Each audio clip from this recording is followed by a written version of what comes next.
Good morning my dear students. बहुत बहुत स्वागत है आपका ऑनलाइन क्लासेस में। मैं आपकी बायो टीचर मनीषा। आज हम स्पीसीज़ के डिस्ट्रीब्यूशन को देखेंगे।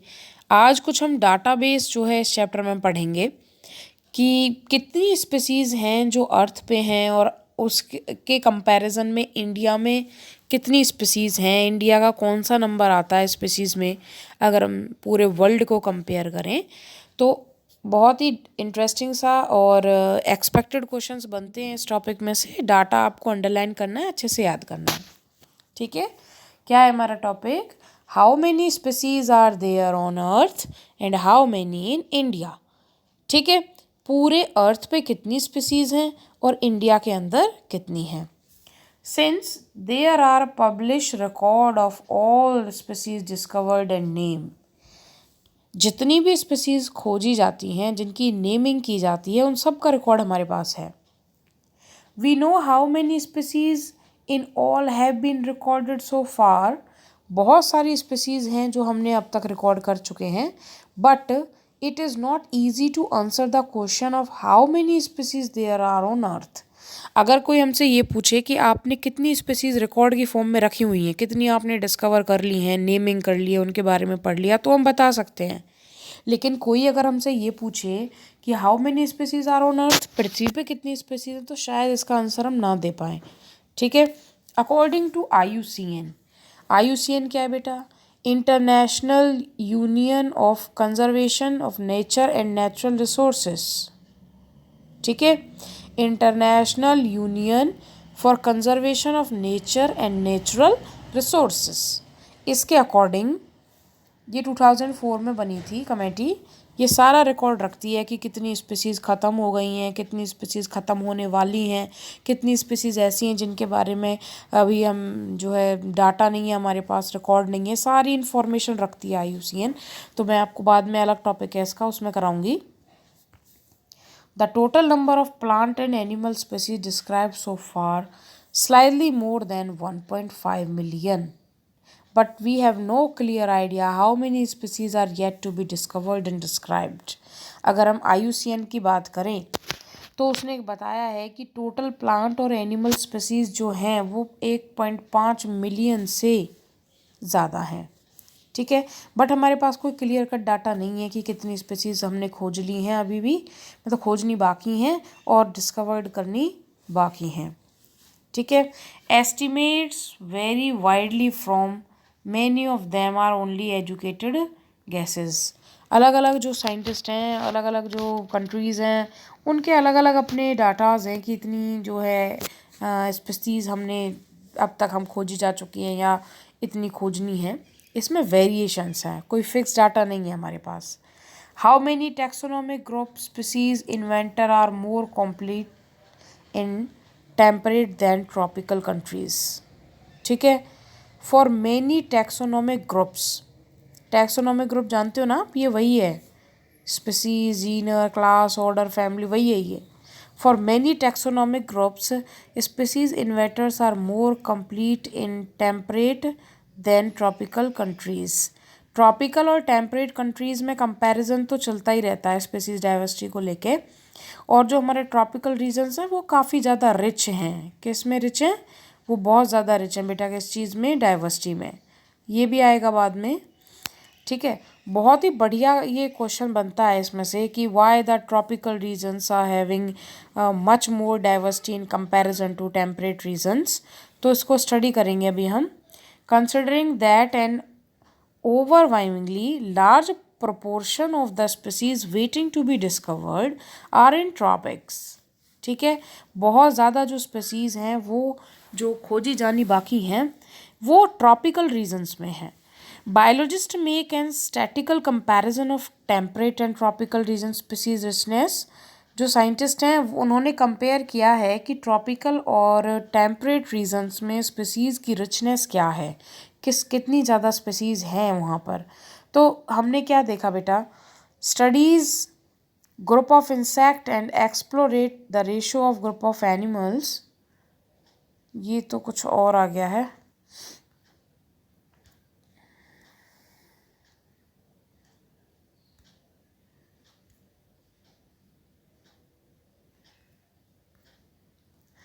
तो ट्रॉपिकल और टेम्परेट रीजन्स में जब भी हम बात करते हैं तो स्पीसीज़ को जो रिचनेस है वो बेटा किसकी ज़्यादा है वहाँ पर, वो ज़्यादा है हमेशा आपकी ट्रॉपिकल रीजन्स में। होते क्या हैं ये ट्रॉपिकल टेम्परेट रीजन्स? देखो, अगर ये अर्थ है, ठीक है, तो ये अर्थ का क्या है, इक्वेटर है। इक्वेटर वो लाइन होती है जो अर्थ को बीचों बीच कट करती है, ठीक है। इस इक्वेटर्स, ये क्या है बेटा, ये पोल्स हैं अर्थ के, ये इक्वेटर हो गया, ये क्या है आपके, ये पोलर रीजन हो गए, पोल्स हो गए, ठीक है, ओके। ये आपका नॉर्थ पोल हो गया, ये आपका साउथ पोल हो गया। अगर इससे 23.5 डिग्री ऊपर चले हम, कितना, 23.5, और 23.5 ही अगर हम साउथ की तरफ चले तो ये जो रीज़न है हमारे, ये ट्रॉपिकल रीजन्स हैं। ये जो रीजन्स बनते हैं आपके 23.5 जो लैटीट्यूड है उस पर, ये आप लिखोगे 23.5 नॉर्थ, ये लिखोगे 23.5 साउथ। तो ये जो रीज़न हमारे दो बने हैं, इन रीजन्स को हम बोलते हैं ट्रॉपिकल रीजन्स। अब इनसे फिर फर्दर अगर हम इतना ही और आगे डिस्टेंस पे जाएं तो ये हमारे होते हैं टेम्परेट रीजन्स। टेम्परेट रीजन्स के बाद फिर हमारा पोलर रीजन आ जाता है, ठीक है। तो अर्थ के जोन्स हैं ये टेम्परेट ट्रॉपिकल रीजन्स। जैसे जैसे हम इक्वेटर से ऊपर की तरफ जाते हैं डाइवर्सिटी कम होती चली जाती है, या फिर हम नीचे साउथ की तरफ जाते हैं तब भी डाइवर्सिटी कम होती चली जाती है, ठीक है। और टोटल नंबर ऑफ स्पीसीज़ की अगर हम बात करें तो बेटा ये एस्टिमेटेड है कि सबसे ज़्यादा जो स्पीसीज़ है वो इंसेक्ट ग्रुप्स की हैं जो पाई जाती हैं। Some extreme estimates ranges from 20 to 50 millions but a more conservative and scientifically sound estimated made by Robert May places the global species diversity 7 million। किसी ने कुछ कहा इतनी स्पीसीज़ हैं पूरे वर्ल्ड में, किसी ने कहा कि इतनी है, लेकिन रॉबर्ट मे का जो अनुमान था, रॉबर्ट मे एक साइंटिस्ट है, उसके अकॉर्डिंग जो स्पीसीज़ हैं वो 7 मिलियंस हैं। काफ़ी जो है अच्छा डाटा है, ये सटीक डाटा है जो रॉबर्ट मे ने दिया था। It is about 7 million, okay. Let us look some interesting aspects about earth biodiversity. अब हमारा टॉपिक स्टार्ट हो रहा है यहाँ से कि अर्थ पर कितनी डाइवर्सिटी है। तो बेटा अर्थ पे लगभग 70% तो हैं स्पीसीज़ रिकॉर्ड की गई हैं एनिमल्स की। 70% स्पीसीज़ किनकी हैं, एनिमल्स की हैं। जबकि प्लांट स्पीसीज़ के बारे में अगर हम बात करें तो कितनी परसेंट है, 22%, ठीक है। 70% अर्थ पर एनिमल स्पीसीज़ हैं और फंगी, ब्रायोफाइट, जिम्नोस्पर्म, एंजियोस्पर्म सब प्लांट की कैटेगरी में रखे गए हैं। इनमें 22% जो है टोटल डाइवर्सिटी का देखने को हमें मिलता है। एनिमल्स में भी अगर इंसेक्ट्स की हम बात करें तो इंसेक्ट्स सबसे ज़्यादा हैं, ठीक है, making up of 70% of total. 70% total क्या है आपके, इंसेक्ट हैं अगर आप एनिमल्स को कंपेयर कर रहे हो।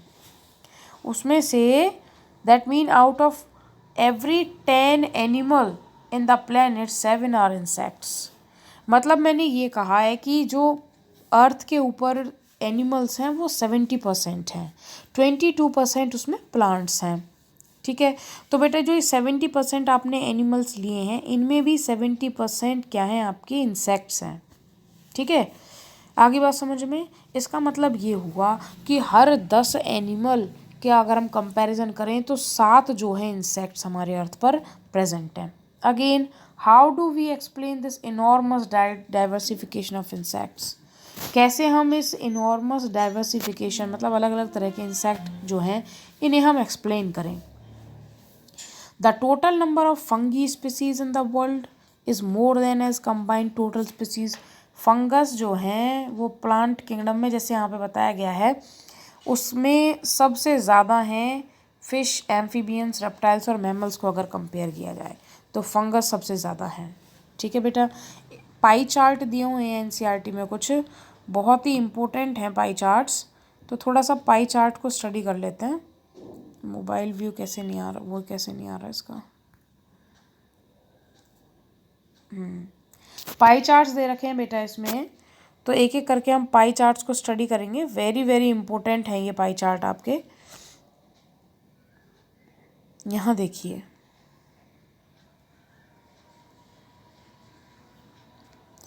पहला जो आपका पाई चार्ट दिया हुआ है ये वाला, ये दिया हुआ है इनवर्टिब्रेट्स का, ये दूसरा वर्टिब्रेट्स का, तीसरा प्लांट्स का है। सीधे के सीधे क्वेश्चंस इसमें बनते हैं कि डायरेक्ट आपको पाई चार्ट दे देंगे और किसी ना किसी इसमें जो है पार्ट पे क्वेश्चन मार्क करके आपको दे देंगे। यहाँ जैसे क्वेश्चन मार्क करके दे दिया और पूछ लेंगे कि ये क्या है।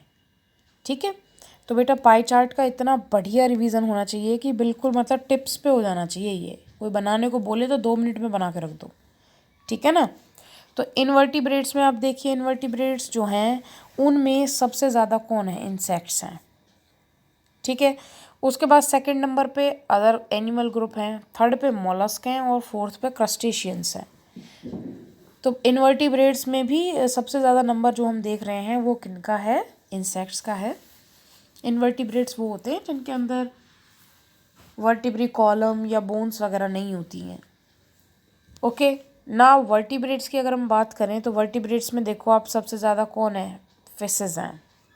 सेकंड नंबर पे इसमें जो है वो बर्ड्स हैं, then reptiles, then amphibians and then mammals हैं। प्लांट्स की अगर हम बात करें तो प्लांट्स में सबसे ज़्यादा फंगी हैं, सॉरी एंजियोस्पर्म प्लांट्स हैं, लगभग इक्वल सा अमाउंट है दोनों का। उसके बाद इसमें जो है आपके एल्गी हैं। Now after then mosses, ferns and lichens. तो ये बेटा जो है ये क्वेश्चंस ऐसे हैं जो याद करने पर ही आपको आएंगे, समझाने जैसा इसमें कुछ नहीं है। ठीक है, it should be noted that, ये आप पता होना चाहिए हमें कि ये जो एस्टिमेट है, ये ऊपर वाले पाई चार्ट्स की ही आपको एक्सप्लेनेशन दे रखी है यहाँ पे।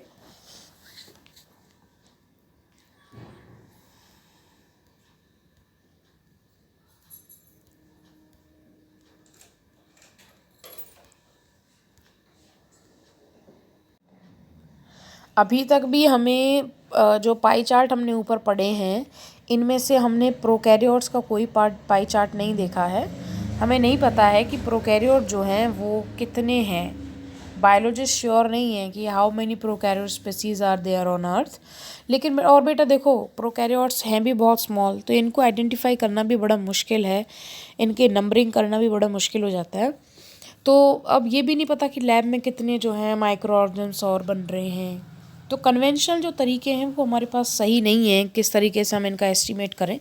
लेकिन ये श्योर है कि अगर हम बायोकेमिकल तरीका अपनाएं इनका, कि इनके अंदर किस तरह के केमिकल्स हैं, उस बेसिस पे हम इनको अलग अलग डिवाइड कर सकते हैं। जैसे हम बैक्टीरिया के ही टाइप्स को स्टडी करें तो बैक्टीरिया के अंदर हम डिफरेंट डिफरेंट जो बायोमोलिक्यूल्स हैं, केमिकल्स हैं, उनको बेसिस पे हम उनको डिफ्रेंशिएट कर सकते हैं कि भाई ये जो बैक्टीरिया है इसमें इस तरह का केमिकल है, दूसरे में इस तरह का है। तो उनकी हम अलग अलग जो है डाइवर्सिटी इस तरीके से बना सकते हैं। ठीक है, और ऐसा करेंगे हम तो हमें मिलियंस की संख्या में जो ये प्रोकैरियोट्स हैं ये मिलेंगे। नेक्स्ट हमारा बड़ा ही इंपॉर्टेंट सा टॉपिक है एक, क्या बायोडाइवर्सिटी जो है वो कितनी है इंडिया में। ठीक है बेटा, बहुत इम्पोर्टेंट जो है ये पार्ट है।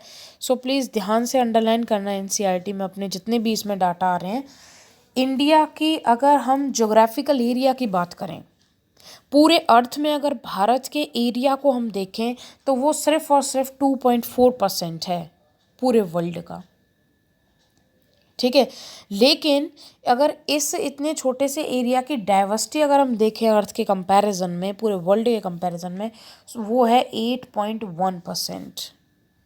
बेटा ज्योग्राफिकल एरिया के हिसाब से भारत जो है वो केवल 2.1% है पूरे वर्ल्ड में, लेकिन डाइवर्सिटी 8.1% है।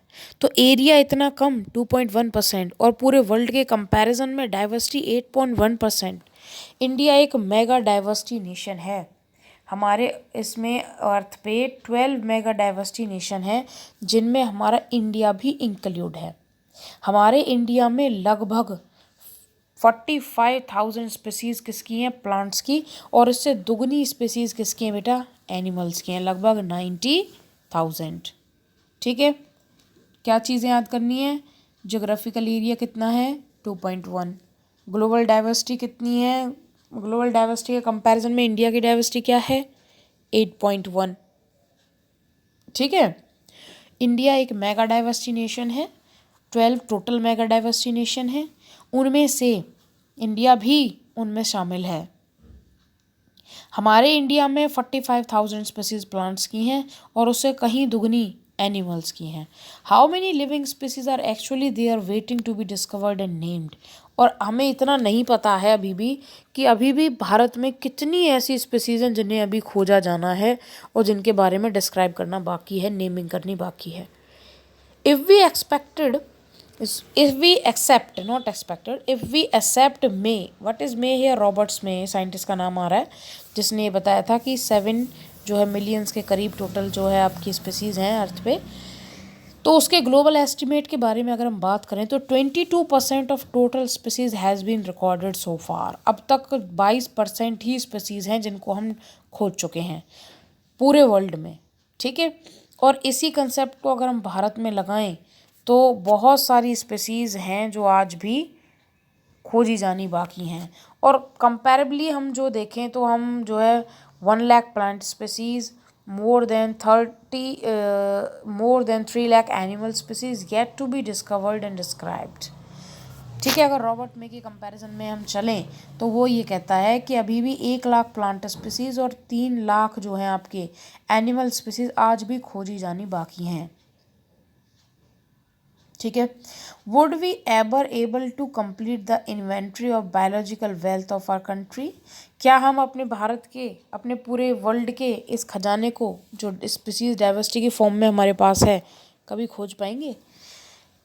ऐसा इसलिए है कि बेटा देखो नई नई स्पीसीज इवॉल्व होती रहती हैं, बनती रहती हैं, तो ये काफ़ी टिपिकल टास्क है और टाइम कंज्यूमिंग टास्क भी है कि हम स्पीसीज को कंप्लीट खोज पाएँ। Consider the immense trend man power. Taxonomist होते हैं जो क्या करते हैं बेटा, इनको स्टडी करते हैं न्यूली डिस्कवर एनिमल्स को और प्लांट्स को। ठीक है, वही ये सारा काम कर रहे हैं, कौन, taxonomist. This situation appear more hopeless when we realise that large fraction of these species faces to be extinct. और उससे ज़्यादा प्रॉब्लम हमारे लिए क्या हो रही है, स्पीसीज़ को तो हमने खोजा नहीं है, अभी भी आपने देखा कि 1 million plant species, 1 lakh plant species और 3 लाख एनिमल स्पीसीज़ अब भी खोजनी बाकी हैं। और उससे बड़ा ख़तरा हमारे लिए एक्सटिंक्शन का बना हुआ है क्योंकि नेचर में बहुत सारी स्पीसीज़ डिस्कवर्ड होने से पहले ही एक्सटिंक्ट हो रही हैं।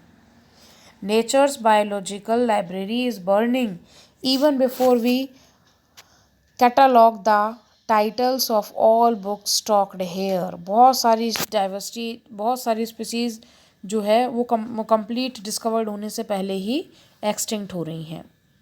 ठीक है, भारत में और वर्ल्ड के कंपैरिजन में हम पैटर्न्स ऑफ डाइवर्सिटी को भी आज स्टडी करेंगे। Patterns of diversity, latitudinal gradient और पे हमारे जो है लैटिट्यूडनल ग्रेडियंट क्या है बेटा, अगर हम इक्वेटर से अर्थ के ऊपर की तरफ, पोल्स की तरफ माइग्रेट करते जाएं तो डाइवर्सिटी का क्या होता है। ठीक है ना, तो लैटिट्यूडनल ग्रेडियंट में क्या है, the diversity of plant and animals is not uniform through out the world. ऐसा नहीं है कि पूरे विश्व में हर जगह पर एक जैसी स्पीसीज डाइवर्सिटी हमें देखने को मिलती हो, जीव जंतु हमें देखने को डिस्ट्रीब्यूशन जो उनका एक जैसा मिलता है, वो तो अनइवन है। कहीं पर प्लेन एरिया है, कहीं पर वैली हैं, कहीं पर माउंटेन्स हैं, कहीं पर सी है, कहीं पे डेजर्ट है। तो जो इन्हीं वजह से जो एनिमल्स और प्लांट्स हैं उनका जो डिस्ट्रीब्यूशन है अर्थ पर वो एक जैसा नहीं है, वो अनइवन है।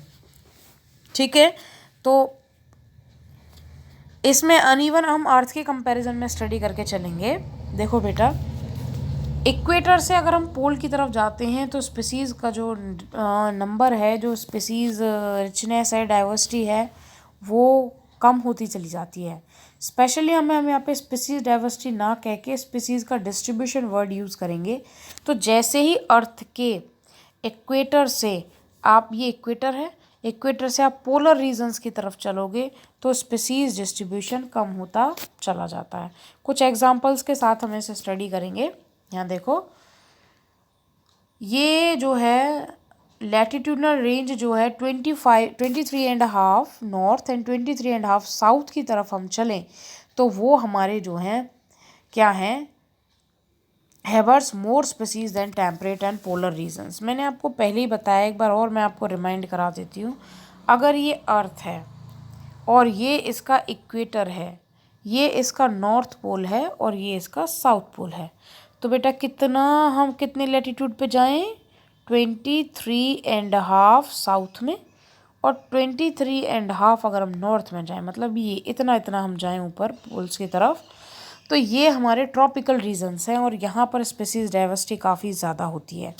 ठीक है, एग्जाम्पल दिया हुआ है, Colombia located near the equator. Colombia देश है और वो इक्वेटर के बिल्कुल नज़दीक है। वहाँ पर 1400 स्पीसीज मिलती हैं बर्ड्स की, जबकि न्यूयॉर्क जो है वो 41 नॉर्थ में इक्वेटर से ऊपर जा रहा है, वहाँ पहुँच गया, वहाँ पर 105 स्पीसीज मिलती हैं। ग्रीनलैंड 71 लैटिट्यूड नॉर्थ में है, उसमें सिर्फ बर्ड्स की 56 स्पीसीज मिलती हैं। तो देखा यहाँ पे आपने। ठीक है, कोलंबिया सबसे नज़दीक था इक्वेटर के, तो उसमें सबसे ज़्यादा स्पीसीज थी बर्ड्स की, और जो आपका ग्रीनलैंड था वो सबसे ऊपर था, पोल्स की तरफ था। ठीक है, ज़्यादा ऊपर चला गया तो वहाँ पे आपकी 56 ही रह गई। India with much of its land area in the tropical latitude. Bharat का बहुत सारा हिस्सा ट्रॉपिकल लैटिट्यूड में आता है और यहाँ पे बर्ड्स की स्पीसीज जो हैं वो 1200 है। ठीक है बेटा, a forest in the tropical region like equator has up to 10 times as many species of vascular plants. एक फॉरेस्ट जो ट्रॉपिकल रीजन में है उसमें 10 times ज़्यादा स्पीसीज है वॉस्कुलर प्लांट्स की, एक ऐसे फॉरेस्ट से जो टेम्परेट रीजन में है, जैसे मिड वेस्ट ऑफ यूएसए। ठीक है, आगे बेटा बात समझ में। मिड वेस्ट ऑफ यूएसए जो है वो किस रीजन में है, वो आपका टेम्परेट रीजन में है, और हमारे जो अमेज़न रेन फॉरेस्ट है वो ट्रॉपिकल रीजन्स में है। तो डाइवर्सिटी के नंबर में अमेज़न रेन फॉरेस्ट सबसे ज़्यादा हैं, सबसे ज़्यादा यहाँ पे स्पीसीज जो है डिस्ट्रीब्यूटेड हैं, ज़्यादा नंबर में है, डाइवर्सिटी में है। South America has greater biodiversity on earth. पूरी अर्थ पे साउथ अमेरिका जो है उसमें सबसे ज़्यादा डाइवर्सिटी है। It is home to more than 40,000 species of plants, 3,000 species of fish, 1,300 birds and 427 mammals and 427 amphibians and 378 of reptiles and more than 125,000 invertebrates are found in that South America region. Scientists estimate that these rainforests might be, क्योंकि बेटा देखो south जो America है उसमें Amazon का काफ़ी सारा part आता है, अमेज़न जंगल का, तो अमेज़न जो जंगल है वहाँ वो बहुत ज़्यादा रिच है डाइवर्सिटी में। ठीक है, what is so special about tropical regions. ये बहुत इंपॉर्टेंट क्वेश्चन है कि ट्रॉपिकल रीजन्स में इतनी ज़्यादा डाइवर्सिटी होने का कारण क्या है। तो बेटा 3 बड़े बड़े कारण हैं इसमें। ठीक है, पहला क्या, इसमें देखो स्पेशिएशन जो होता है, स्पेशिएशन मतलब पुरानी स्पीसीज से जो नई स्पीसीज बनती हैं वो एक फंक्शन ऑफ टाइम है, वो टाइम के अकॉर्डिंग होता है, ऐसा नहीं है कि एक दिन में ही नई स्पीसीज बन जाएगी। ठीक है, टाइम कंज्यूमिंग है। Unlike temperate regions subjected to frequent glaciation in the past, tropical latitude have remains relatively undisturbed for millions of years and thus had a long species distribution and diversity. पहला कारण ये है tropical regions में ज़्यादा diversity होने का कि ये रीजन अनडिस्टर्ब्ड रहा है। ठीक है, और अनडिस्टर्ब रीजन नई स्पीसीज बनने को फेवर करता है। ठीक है, क्या कह रहा है बेटा कि स्पेशिएशन की जो प्रोसेस है, पुरानी स्पीसीज से नई स्पीसीज बनने की प्रोसेस है, वो टाइम कंज्यूमिंग है। इस बीच अगर कोई डिस्टर्बेंस होता है, कुछ और होता है, तो स्पीसीज के बनने में, इवॉल्व होने में जो है प्रॉब्लम क्रिएट होती है। तो टेम्परेट रीजन ज़्यादा सब्जेक्टेड रहे हैं इस तरीके से, ग्लेशिएशंस हुआ हो, बर्फ़ का पिघलना ग्लेशियर्स का या ग्लेशियर्स का बनना रहा हो, वो ट्रॉपिकल रीजन्स में ज़्यादा है। ट्रॉपिकल रीजन्स में ग्लेशिएशन ज़्यादा है, लेकिन हमारे जो टेम्परेट रीजन्स में ग्लेशिएशन ज़्यादा है, ट्रॉपिकल रीजन्स अनडिस्टर्ब रहे हैं, ये भी एक मोटा कारण है वहाँ पे स्पीसीज डाइवर्सिटी ज़्यादा होने का। ठीक है, दूसरा क्या है बेटा इसमें, बी ये दिया हुआ, tropical environment unlike temperate one are less seasonable relative to more constant and predictable. ज़्यादा प्रेडिक्टेबल और जो है कॉन्स्टेंट इन्वायरमेंट ट्रॉपिकल रीजन्स का जो है। ठीक है, सच कॉन्स्टेंट इन्वायरमेंट, ये कॉन्स्टेंट इन्वायरमेंट की वजह से निक स्पेशलाइजेशन होता है। मतलब निक क्या होता है, छोटा हैबिटेट, हैबिटेट आवास होता है। तो जो स्पीसीज़ हैं वो एक पर्टिकुलर एरिया में ही रह जाती हैं। ठीक है, और इससे भी स्पीसीज डाइवर्सिटी को जो है वो बढ़ावा मिलता है।